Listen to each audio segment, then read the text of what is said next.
능력이 여러분에게 실제적으로 현실적으로 날마다 누려지길 원합니다. 그래서 우리의 삶이 때로는 죽음 같은 현실 또 문제가 있더라도 생명의 풍성함을 오히려 체득하는 그런 기도의 기회, 응답의 기회가 되길 원합니다. 지난 한 주간 어떻게 사셨습니까? 평안하셨는지 모르겠습니다. 평안하셨다면서요? 평안하셨다면 근원적인 평안을 이번 한 주간 더 누리시길 바랍니다. 근데 때때로 생각해 보면 평안하지 않을 만한 이유가 있어요. 왜 평안하지 않을까? 물론 우리에게 여러 가지 이유가 있을 수가 있습니다. 그런데 성경은 우리에게 몇 가지 평안하지 않은 이유를 얘기합니다. 자, 오늘 본문 말씀 보시면 우리가 3주째 묵상하고 있습니다. 자, 부활하신 주님께서 문들을 다 닫아놓고 있던 제자들, 자기 삶을 폐쇄하고 위축되고 축소되어서 그렇게 이제 있던 그 제자들에게 오셔서 너에게 평강이 있을지어다 얘기합니다. 뭐 지식을 주겠다는 것도 아니고 능력을 주겠다는 것도 아니고 평강을 주신다고 얘기를 합니다. 자, 근데 누가복음 24장은 이 본문과 병행되는 본문이에요. 근데 그 누가복음 24장에 보면 주님께서 이렇게 말씀하세요. 어찌하여 두려하며 어찌하여 마음에 의심이 일어나느냐 얘기를 합니다. 그러니까 평강이 없는 이유는 다른 것이 아니라 두려움의 문제가 있고 또 하나는 의심의 문제가 있다는 거예요. 믿지 못한다는 거예요.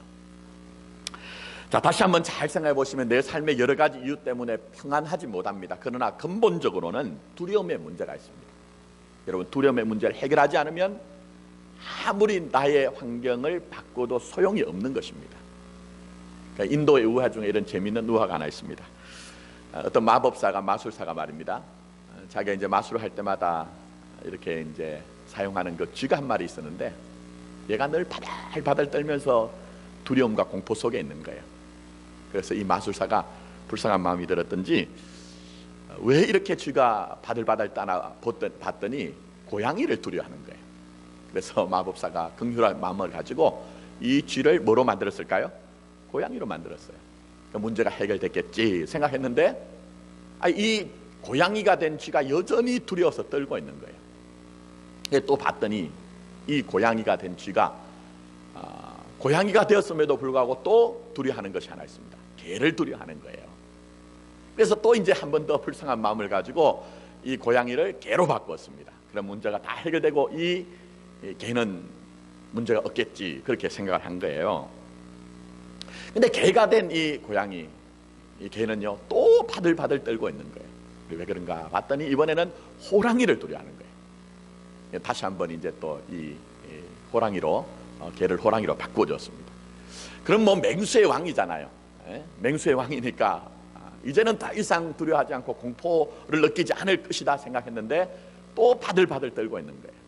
그래 보니까 이번에는 사냥꾼의 그 총을 두려워하더라는 겁니다. 그래서 이 마술사가 얘기합니다. 야, 너는 아무리 바꿔도 안 되겠구나. 너는 아무리 바꿔도 안 되겠구나. 다시 무엇으로 돌아가라고요? 쥐로 돌아가라는 거예요. 여러분, 이 두려움의 문제를 해결하지 않으면요 아무리 우리가 내 바깥에 있는 조건들, 환경들을 바꿔낸다 할지라도 나는 여전히 평안한 삶을 살지 못하는 것입니다. 자, 그런데 두려움 중에 가장 큰 두려움이 무엇일까요? 오늘 본문 말씀 보십시오. 19절 말씀, 제자들이 문들을 다 걸어 잠근 이유가 있습니다. 19절 말씀 보시면 누구를 두려워했죠? 유대인들을 두려워했어요. 유대인들을 왜 두려워하느냐?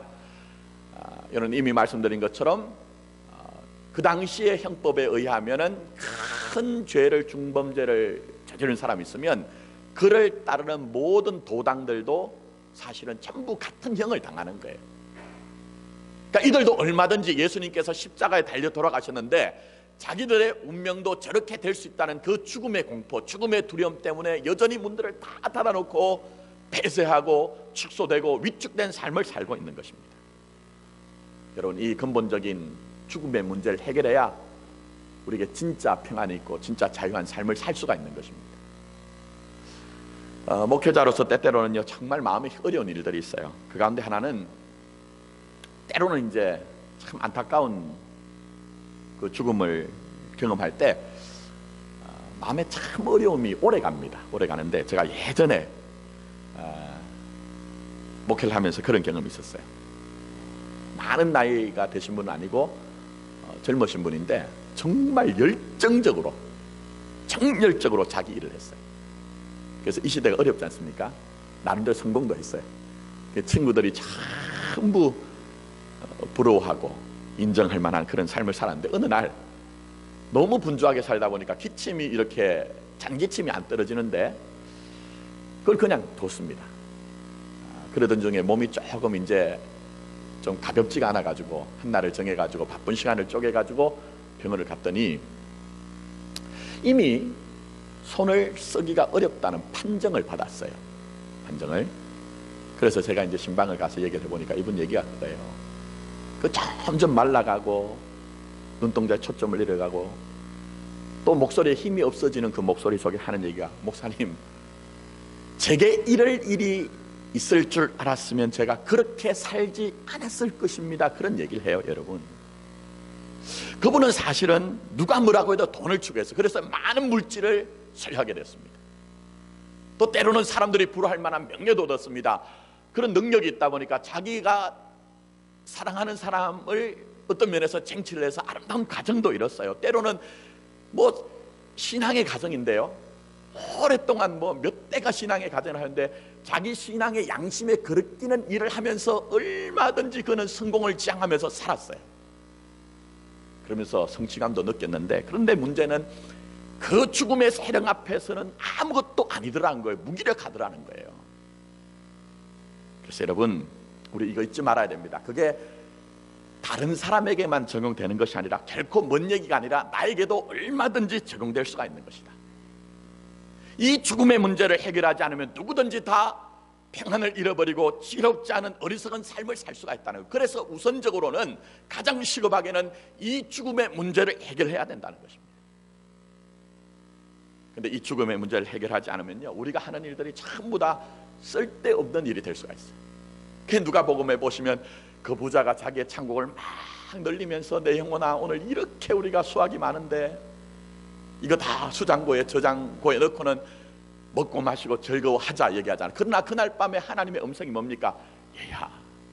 얘야, 네가 가진 모든 것들을 다 내가 뺏어간다면 이것이 네 것이 되겠느냐 하는 거예요. 그래서 여러분, 사실은 이 죽음의 문제를 해결하지 않고 우리가 수행하는 모든 것들은요, 다 헛된 것입니다. 지혜가 무엇입니까? 많은 지식을 쌓아야 지혜가 있는 것이 아닙니다. 또 돈과 물질만으로 여러분의 행불행을 좌지우지할 수 있고 그것을 해결할 수 있다고 생각하는 것도 어리석은 생각이죠. 가장 근본적인 것은 이 죽음의 문제에 대한 해답을 가진 인생이 되어야 된다는 것입니다. 그래서 오늘 우리 주님께서는 십자가에 죽으시고 부활하신 주님이십니다. 우리말 속담에 호랑이를 잡으려면 어디로 가야 되죠? 호랑이 굴에 들어가야 되는 거예요. 그래서 그 죄의 권세를 잡기 위해서 우리 주님께서는 그 죽음 안으로 들어가서 죽음의 권세를 이기셨습니다. 그리고 그 주님께서 지금 제자들에게 말씀하십니다. 너희들 지금 두려워하느냐? 너희들이 염려하느냐?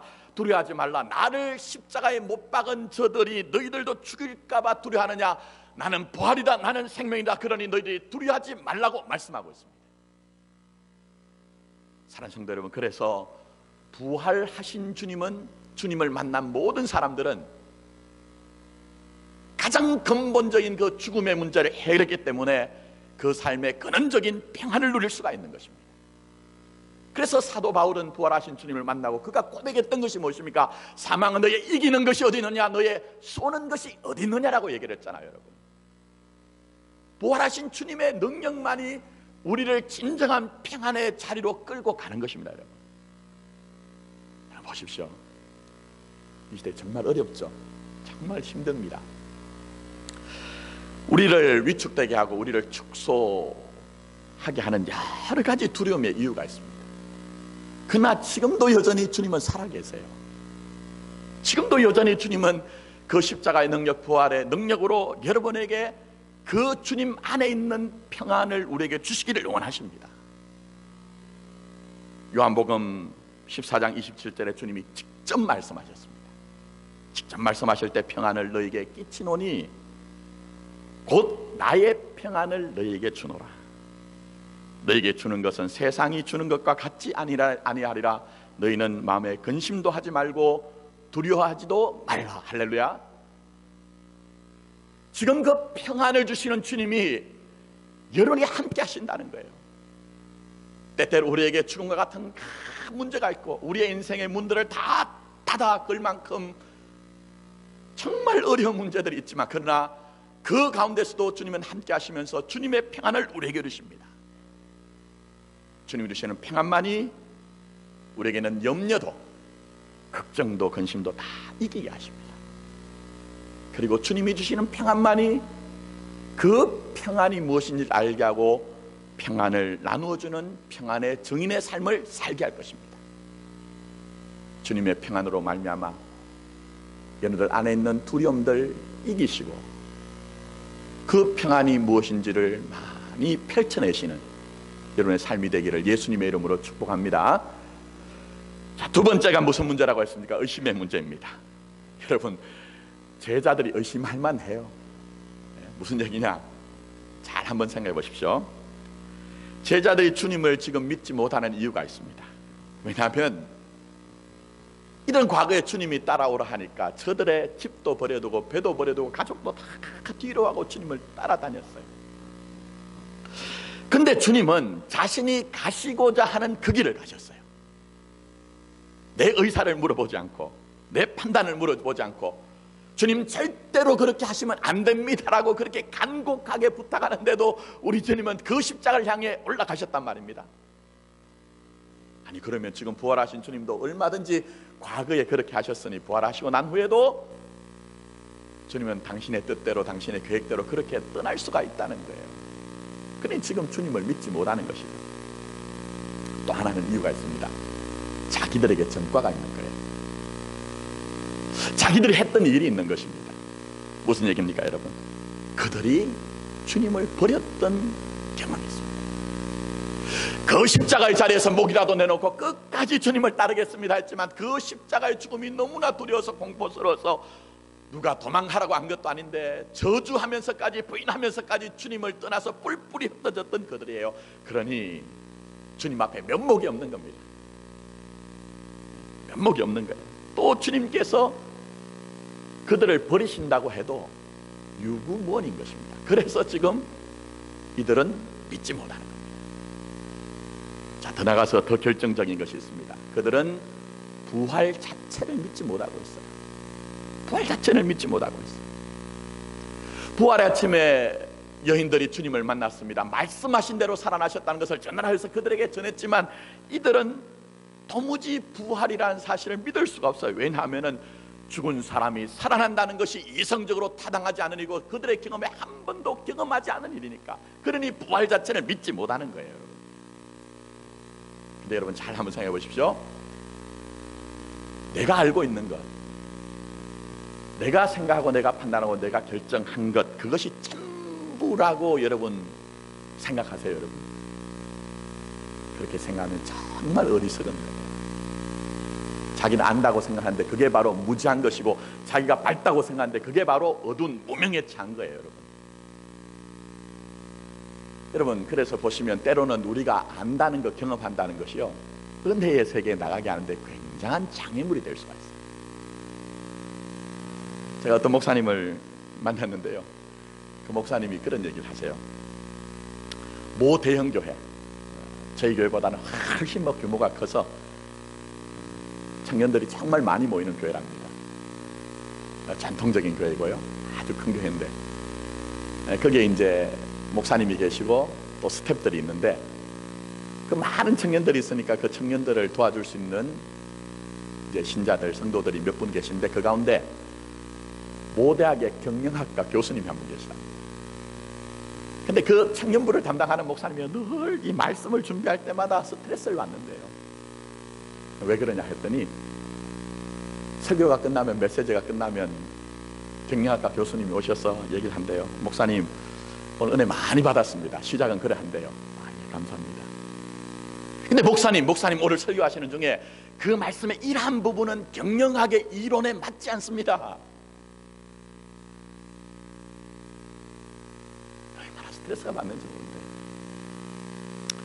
제가 그런 얘기를 했습니다. 아니, 그러면 그분은 교회에 나오시지 말고 종교를 하나 따로 만드신 게 좋을 것 같다. 경영학교. 아니, 예수의 이름으로 기도하지 말고 경영학의 원조라고 하는 그 피터 드러크의 이름으로 기도하라고 하는 것이 훨씬 나을 것이다. 그런 얘기를 제가 얘기를 했어요. 이건 무슨 얘기입니까? 우리가 알고, 우리가 판단하고, 우리가 끝까지 옳다고 고집할 수 있는 것이 몇 가지가 되느냐 하는 거예요. 여러분, 몇 가지가 되느냐. 그럼 한번 보십시오. 내가 지금 보고 내가 듣고 내가 감각하는 것이 전부가 아니라는 것이, 예를 들면 하늘이 있으면 뭐가 있죠? 땅이 있는 거예요.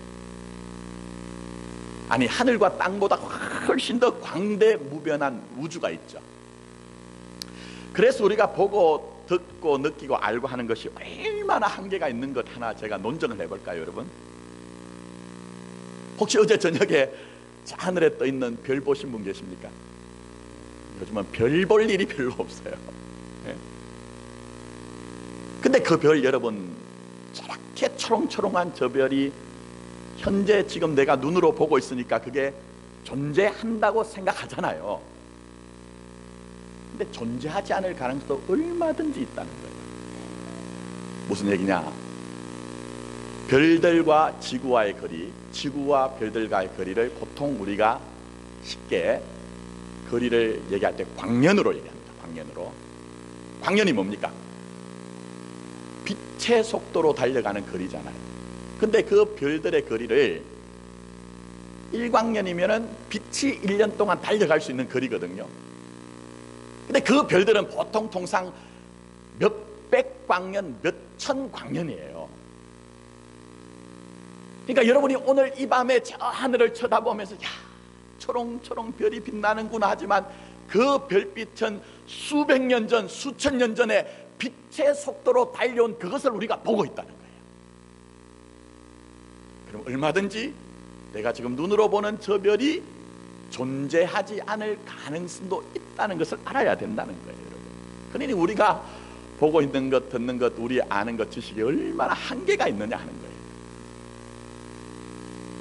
조금 더 쉬운 얘기 하나 해볼까요? 우리가 어릴 때부터 산수 시간에, 수학 시간에 늘 우리가 알던 거 있죠. 삼각형의 내각의 합은 얼마라고 하죠? 180도라고 하잖아요. 근데 여러분 한번 잘 보십시오.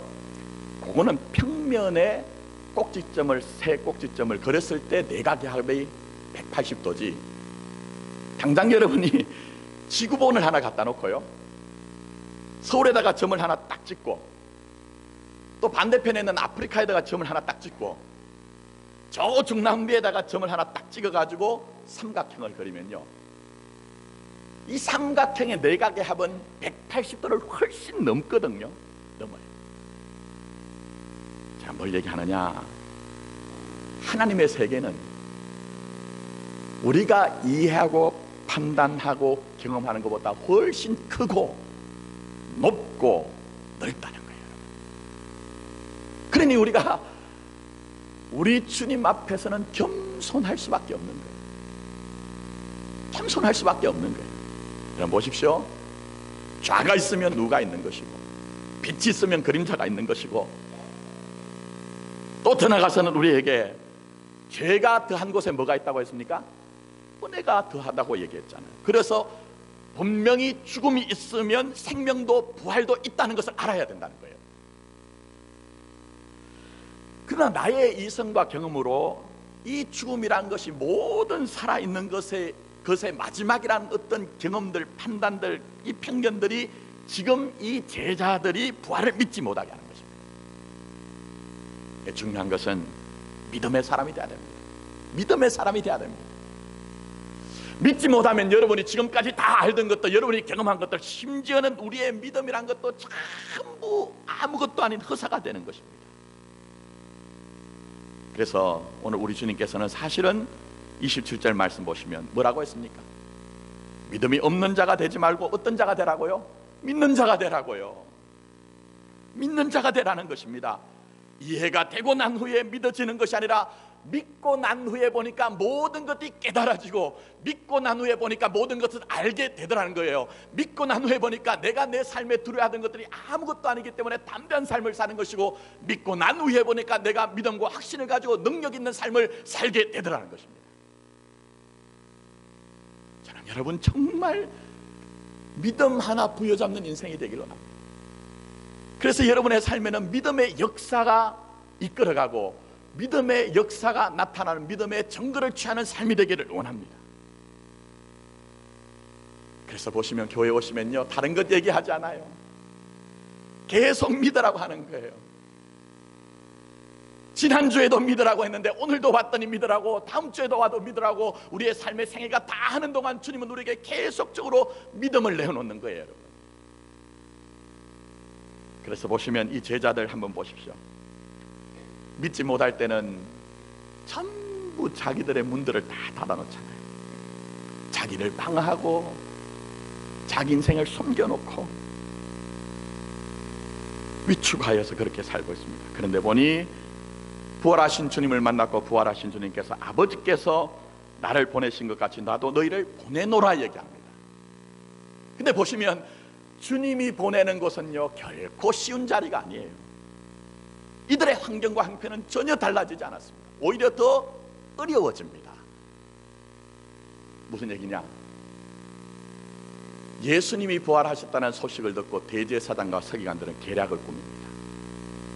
예수님의 부활을 전부 거짓으로 만들려고 계략을 꾸밉니다. 그 말은 이 제자들이 부활의 증인이 될 때는 과거보다는, 어제보다는 더 많은 위험 요소가 그들의 인생에 첨가되고 부과가 된다는 거예요. 근데 부활하신 주님을 만나고 난 후에 이들은 어느 토도 달지 않습니다. 주님이 가라 하신 곳에 가게 됩니다. 보내신 곳에 그들은 갑니다. 불편하기도 하고 때로는 어렵기도 하고 힘들기도 하고 눈물이 나지만 아멘 하면서 주님 앞에 그 말씀에 순복하는 믿음의 사람이 된 것입니다. 여러분, 제자들이 왜 이렇게 되었을까요? 그들이 수많은 세상의 지식과 철학과 이 땅에 있는 어떤 능력을 빼앗기기 때문에 이런 사람이 되었던 것입니까? 전혀 아닌 것입니다. 이들이 믿음의 사람이요 확신의 사람이요 사명의 사람이 된 것은 부활하신 주님을 만났기 때문입니다. 그 부활하신 주님이 멀리 계신 것이 아니라 지금도 나와 함께 하신다는 그 현실을, 실존을 체험할 때 이들은 전부 믿음의 사람이 되고 확신의 사람이 되고 사명의 사람이 되었던 것입니다. 놀라운 것은 주님이 우리와 여러분과 함께 하세요. 어떤 방식으로요? 세상 끝날까지 나와 함께 하시는데 또 다른 보혜사 성령님을 우리에게 보내주심으로 말미암아 내가 그 십자가의 능력, 부활의 능력으로 너희들의 인생의 끝까지 함께 하겠다고 말씀하고 계시는 것입니다. 그리고 우리가 때때로는 두려워하지만 더 담대한 믿음 사람으로, 때는 우리가 다 이해가 되지 않아서 우리가 불신하기도 하지만 더 믿음의 삶으로 바꿔내겠다고 주님이 지금 이 시간 여러분에게 말씀하고 계시는 것입니다. 그렇다면 성도 여러분, 우리가 우리의 삶의 현실에서 어떻게 하면 두려움 대신 담대함으로, 때로는 믿지 못하고 불신하고 회의하는 삶에서 더 믿음의 삶으로, 더 평안의 삶으로 나갈 수가 있을까요? 결론적으로 말씀드립니다. 우리 주님은 주님 당신을 여러분의 인생의 주인으로 모시라고 합니다. 여러분의 마음과 삶의 주님을 초청하고 그 주님 앞에 여러분들이 주인 되는 주님을 모시고 사는 삶을 살라고 말씀하세요. 자, 말씀 한번 보겠습니다. 그냥 설핏 넘어가면 아무것도 아닌 말씀인데 19절 한번 보세요. 자, 거기 보시면 이날 곧 안식 후 첫날 저녁 때 제자들이 유대인을 두려워하여 모인 곳의 문들을 닫았다. 이게 우리의 삶의 현실이요 실존 아닙니까? 근데 그 다음에 뭐라고 했습니까? 예수께서 어디에 서셨죠? 가운데 서서 이러시되 말씀하셨다는 거예요. 그래서 여러분, 성경 말씀을 잘 보시면 신약 성경에 특히 주님은 전부 이 가운데 서서 말씀을 전하는 자로 나타나세요. 그 말은 무슨 말일까요, 여러분? 곧 우리 주님이 여러분의 마음과 삶의 중심에 서길 원한다는 거예요. 주님은 주님이시고 내 삶은 내 삶이라는 것이 아니라 전체 삶의 영역에 주님을 주인으로 모실 때 우리의 삶은 두려움에서 담대함으로, 불신에서 확신의 삶으로, 더 평안한 삶으로 나갈 수가 있다는 거예요. 여러분 한번 잘 보십시오. 나 믿노라 하죠. 근데 성경에서는요, 믿는 자의 불신을 터치하십니다. 사실 성경은 세상에 대해서 관심이 없습니다, 여러분. 물론 하나님이 세상을 이처럼 사랑하사라고 하는 것은 전부 구원을 해내기 위한 호코스모스로서의 그 세계를 얘기하지, 정말 하나님과 우리 주님의 관심은요, 사랑받는 여러분에게 관심이 있는 거예요. 그런데 우리가 때때로는 믿노라 하지만 현실적인 불신이 있다는 거죠. 그게 무슨 얘기냐, 잘 한번 생각해 보세요. 평소에 사시면서 내가 내 능력이나 내 지식으로 살 수 있으면요, 많은 경우에 우리는 주님을 의식하지 않습니다. 주님에게 구하지 않아요. 얼마든지 내가 내 지식과 경험 가지고 할 수 있으니. 그러다가 여러분, 언제 우리가 주님을 찾죠? 내가 내 인생에 문제가 생겨가지고, 그것도 내가 가진 모든 수단을 내가 다 동원해서 하다가 안 되면 그때서야 무릎을 딱 꿇고 두 손 딱 들고 와서 주님 앞에, 아이고 안 되는군요, 주님 도와주세요. 물론 목회를 하다 보니까요, 고집이 세신 분들은요 끝까지 그렇게 하잖아요. 그런 분에 비하면 훨씬 더 귀한 거예요, 여러분. 그러나 잘 보십시오. 정말 우리의 마음과 우리의 삶에 주님이 중심에 서 계시고 주님이 주인이라면 우리의 삶의 형태와 우리의 삶의 패턴이 그렇게 나타날까요?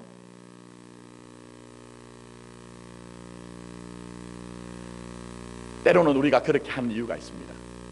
사실은 표현을 하지 않지만 우리의 의식 속에는, 우리의 마음 속에는 그런 마음이 있는 것 같아요. 주님, 제 삶을 너무 불편하게 하지 마세요. 제 삶을 너무 불편하게 하지 마세요. 아니, 주님이 제 주인이 되셔서 제 중심에서 통치하고 다스린다고 하면 저는 너무 힘들 것 같아요. 그러니 저쪽 주변부에, 변두리에, 여백에 계시다가 정말 제가 제 힘으로 안 될 때, 그때 제가 주님의 이름을 부르면 달려오셔서 제 문제만을 해결하시고 다시 주님은 제 삶의 주변부로, 변두리로, 여백으로 가 계세요. 이런 마음이 우리에게 있더라는 거예요, 여러분. 그런데 성경은요, 우리의 신앙 절대로 그런 것이 아니라, 그 신앙이 뭡니까? 예수님을 나의 주와 그리스도로 인정하는 거예요. 제가 설명드렸죠? 신약 성경에는 그리스도, 구원자라는 말보다 주라는 말이 훨씬 더 많습니다. 무슨 얘기일까요? 예수님을 나의 구주로 영접한 사람은 우리에게 구원을 얻을 만한 이름을, 다른 이름을 주신 일이 없다고 했기 때문에 전적으로 구원을, 주님을 의지하는 사람이 된다는 거예요. 더 나아가서는 그 주님을 나의 구원자로 모신 사람은 어떤 삶의 형편과 자리에 있든지 주님을 주인으로 인정하고 주님을 의식하고 주님의 말씀을 듣고 주님을 순복하는 삶을 살기를 시작한다는 거예요, 여러분. 그래서 오늘 본문 말씀 보시면 이 제자들이 있는 곳에 가운데 서셔서 말씀을 주시는 이유가 뭘까요, 여러분? 그것은 이 제자들에게, 얘들아, 너희들 3년 이상을 나를 그렇게 쫓아다녔지만, 나를 그렇게 따라다녔지만 실제로는 너희들의 마음속의 주인은 너희들 자신이었어.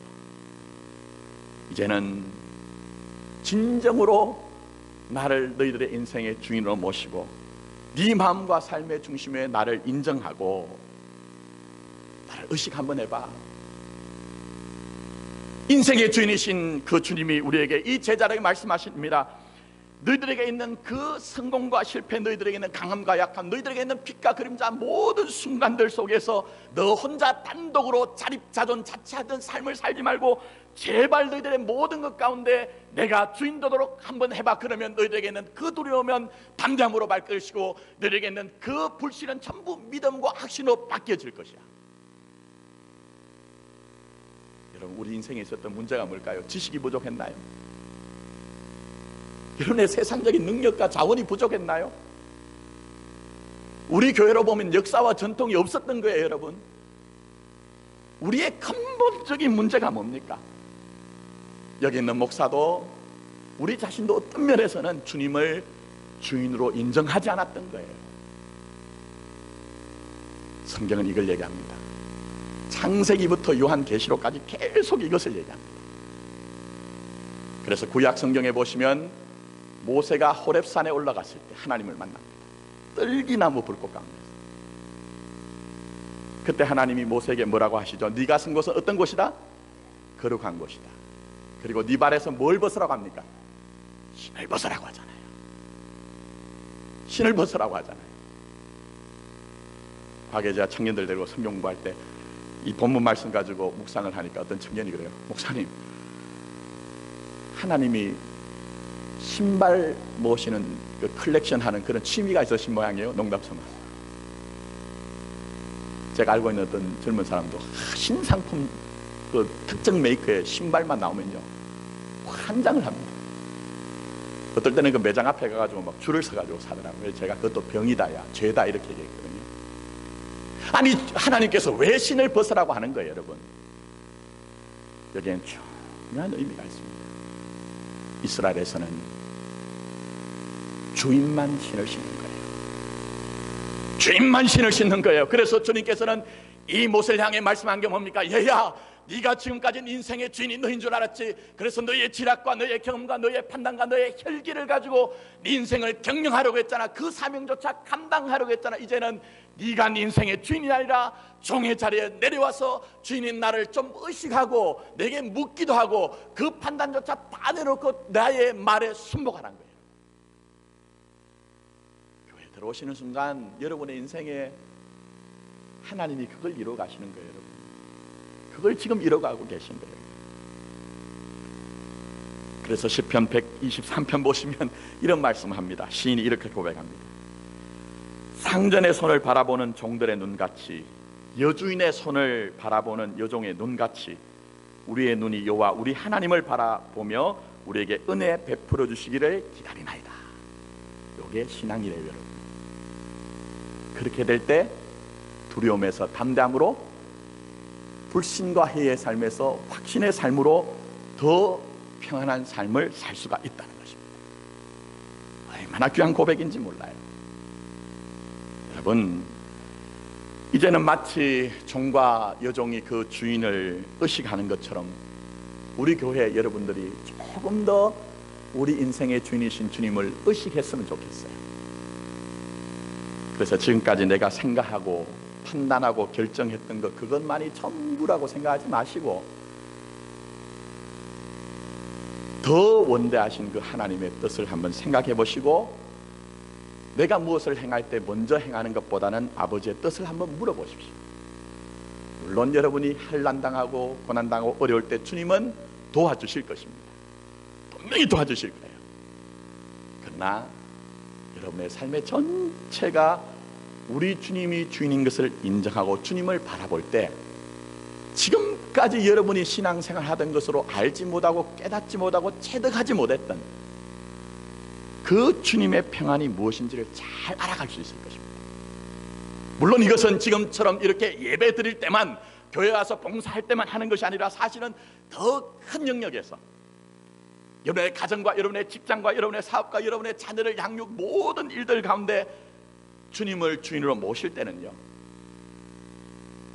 정말 우리 주님이 이 성경에서 계시하시고 말씀하신 것을 그대로 여러분의 삶의 자리, 삶의 터전에서 알게 하실 것입니다.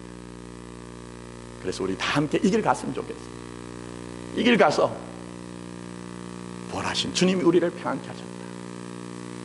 내가 인생의 문들을 다 닫아놓고 위축하고 축소하여 내가 숨어진 인생으로 살 수밖에 없었는데 주님이 나를 이 두려움 가운데 불신 가운데 이기게 하셨다. 그 간증과 증거를 취하시는 우리 교회와 여러분이 되기를 예수님의 이름으로 축원합니다. 아멘. 기도드리겠습니다. 살아계시고 역사하시는 우리 아버지 하나님 앞에 나가 기도합니다. 교회와 신자의 인생은 단독으로 절대로 살 수가 없습니다. 그러나 때때로는 우리가 믿노라고 하지만 우리는 하나님 없이 주님 없이도 얼마든지 내 지혜와 경험과 능력을 가지고 살 수 있다고 생각했습니다. 그러나 주님 감사합니다. 때로는 내가 원하는 것을 이루는 방식이 아니라 이 광야 같은 세상을 살아갈 때 원하는 것이 이루어지지 않음으로 말미암아 내가 내 인생의 문들을 다 닫아놓고 그때서야 내게 오시는 주님을 만나게 하십니다. 그게 바로 오늘 우리 교회 현실이요, 때때로 여기에 머리를 조아린 믿음의 사람들의 현실인데, 이제는 우리의 삶의 중심에 오신 주님을 알게 해주시고 깨닫게 해주시고 영접함으로 말미암아 주님만을 주인 삼는 삶이 되어지게 하여 주시옵소서. 그래서 때때로 우리에게 있는 두려움이 전부 담대함으로 바뀌어지게 하시고, 우리가 이해하지 못하고 믿지 못하던 것들로 전부 확신으로 바뀌어지게 해주셔서 우리 주님이 가라고 하신 그 옷, 때로는 힘들고 어렵고 감당하기 힘든 짐처럼 생각하지만 그 안에 하나님의 영광과 존귀한 능력이 있는 것을 알고 아멘하는 믿음의 사람으로, 교회로 바뀌어지게 하여 주시옵소서. 우리 주님께서 우리에게 함께 하심을 믿으며 이 모든 말씀 예수님의 이름으로 기도드립니다. 아멘.